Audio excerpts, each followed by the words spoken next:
My name is Jordan Thompson, and I'm from Mount Airy, North Carolina. My family owns the land in Siloam, North Carolina, and they've owned it for probably close to 80 years. I have always believed in the paranormal because I've just grown up with it.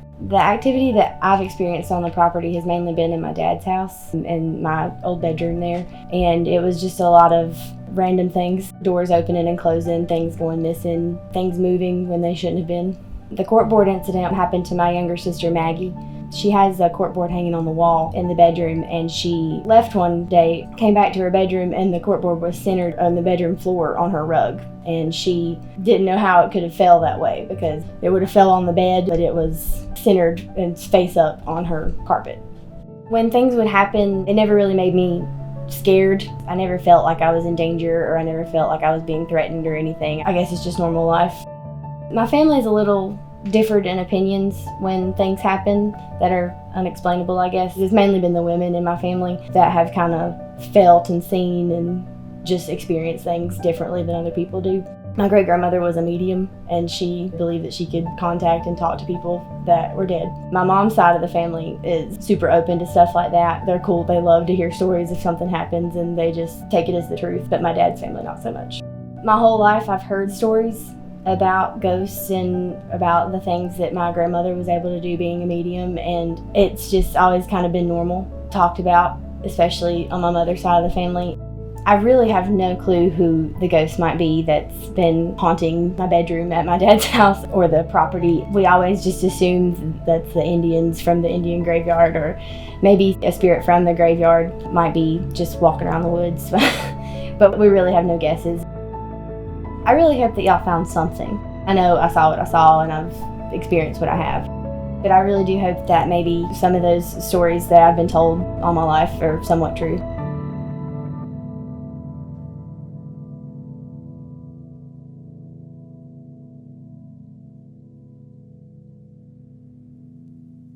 We finished analyzing all of the evidence, and we have a few EVPs that we found that were especially compelling that we want you to listen to. So the first piece of evidence that we caught was in session 1. That's the session that we did in your old bedroom at your dad's house. And it's a electromagnetic voice phenomenon. So we didn't hear it at the time, but we do have it on recording. And I think you're really gonna be interested in this one. So I'll let you take a listen, and then you can let us know what you think it's saying. Will you tell us your name?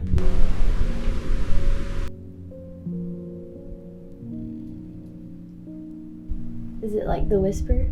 Yeah. At the end? Yeah, that's crazy. When we analyze audio, we go through the entire session. If we hear something weird, we'll take that one portion out and try to amplify it as much as we can, reduce the background noise so we can bring up the EVP.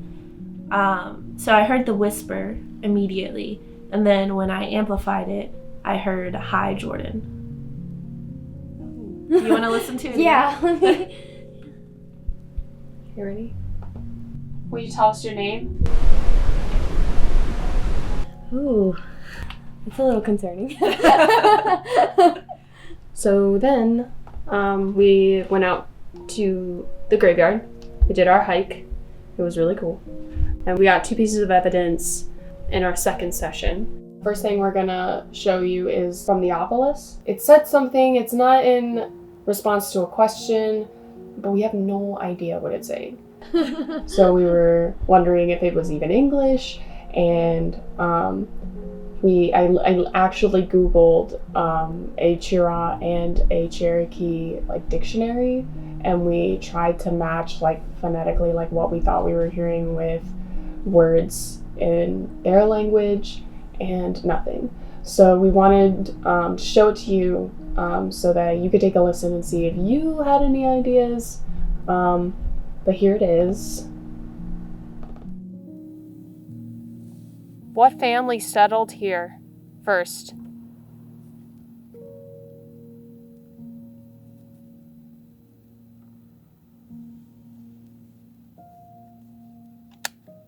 Are you turning my camera off? It's like Arier. Right, that's what we thought too, but that's not a word. English that I know of, so I have no idea. It could be a name that Yeah. we're not like hearing correctly.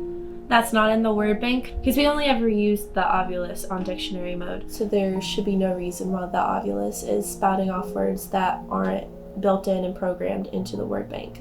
And we looked through a list of all of the words built into the word bank, and we could not find any that started with a car or like a car sound or even a K sound or a cur sound.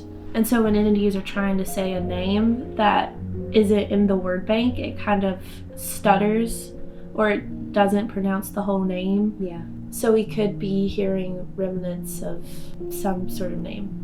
So we found it especially compelling because it wasn't even on phonetic mode, and that's what it seems like it's trying to do, trying to take some of the phonemes from words and create a word. That's still crazy cool though that it's not in the word bank. Like, that's creepy to me. Yeah. I did get it a second time, and we'll let you listen to it then in session 3. But we have another EVP from session 2 that we caught. That's pretty compelling. I heard it immediately when I was analyzing without any sort of amplification. Right before, though, Holly asks the question, "What's your mother's name?" And about 2 to 5 seconds afterwards, we hear a whisper, and we wanted to show you and see what you think it might be. What's your mother's name?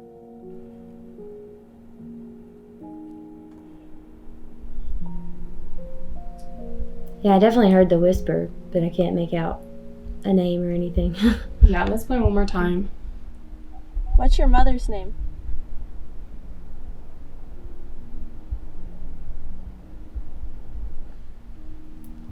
Yeah, that's cool that it's like immediate response. That's cool. Right, that's why we pulled it out. It was immediately responding to our question, what type of voice do you think? Like, It sounds like a woman's voice to me, but we heard, we figured it was like Or a woman's a girl, voice or yeah. a child Yeah. of some sort. We kind of thought it might have like an Amy sound at the end of it, like Tammy or Grammy or Amy, something like that. But we don't have a full name. But now let's move on to session 3. This is the last session that we found any EVPs in.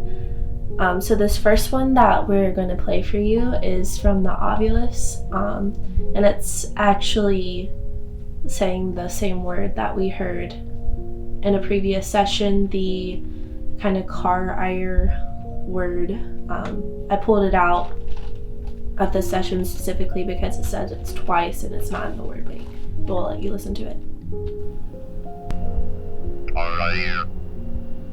the only thing that comes to mind is that there's a local family business called Frank Courier Sausage, and so that's a pretty common name around locally.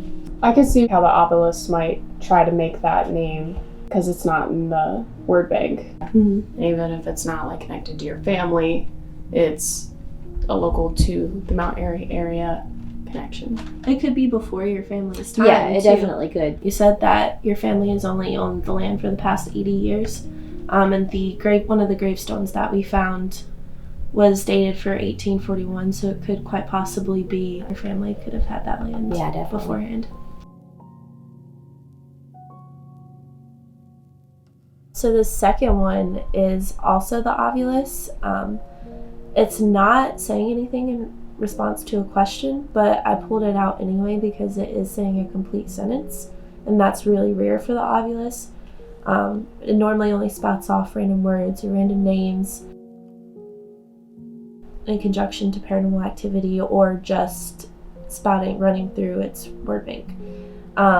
So 80 to 90% of the time when we do get a full sentence, we can hypothesize that it is paranormal activity. But we'll let you listen to it and see what you think it says.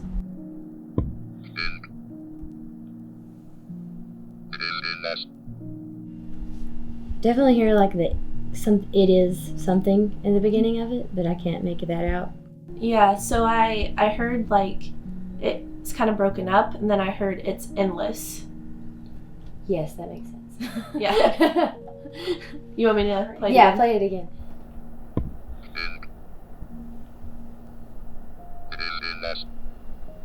Yeah, I hear that now.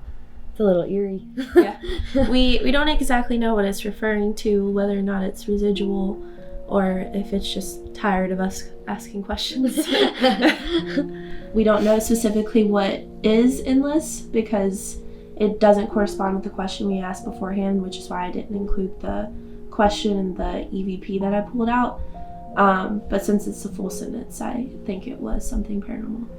So this last piece of evidence that we collected was in session 3. It's an EVP. It's not in response to any of our questions, and it's kind of creepy. So we want to show you. We think you'll be really interested. So take a listen.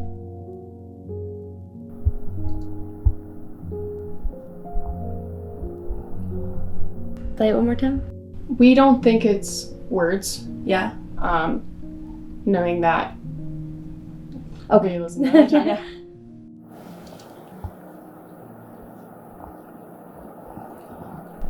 Is that a scream at the end of it? That's what we think. Oh. I pulled it out because I heard something and I was like, well, maybe it's something far off. And I started listening to it and then I was like, that doesn't really sound like the voices we were hearing far off. The distance proximity isn't the same.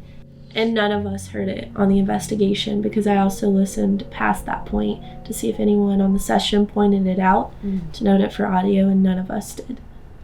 I think I would have been the one to point that out if I heard that. So we amplified it a little bit and reduced the background noise, and I was like, oh, it's a man screaming. That's great. So we don't think that it's actually an active spirit that's doing the screams. So the spirit probably isn't in torment. We don't know what it's in retaliation to. It could be residual energy. There's 2 different classes of activity when it comes to paranormal occurrences. There's active and there's residual. Active hauntings are kind of sporadic. You never know really what's coming. Kind of intelligent paranormal activity in response to questions. So things closing, moving on their own. If I ask it to open a cabinet and it does, then we know that it's an intelligent, active spirit.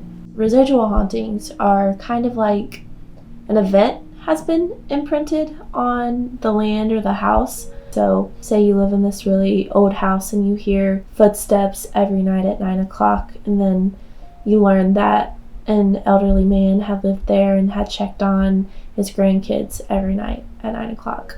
But things like that, things that keep recurring, that are the same, that don't really respond to you, that's what we think the scream is. Kind of just a traumatic event that's been imprinted on your land. It's not like anybody's still in pain, but it's just like an echo of past perhaps lives. a traumatic thing that happened. We can kind of conclusively deduct that it's paranormal. That's really cool though, because I didn't hear it until and I thought I heard it that second to last time, and that was really cool. You definitely shed some light on some things. It's nice to know that I'm not crazy, and that some of these stories that have been passed down through my family are somewhat true, especially about my room and stuff. That makes me feel better. Not necessarily knowing that something's in my house, but that there was something there. But I'm super satisfied with your work. Well, I'm glad we were able to validate that for you. Again, thank you so much for letting us investigate. We've never done a graveyard before, so that's really exciting to have that under our belts. But thank you so much. No problem.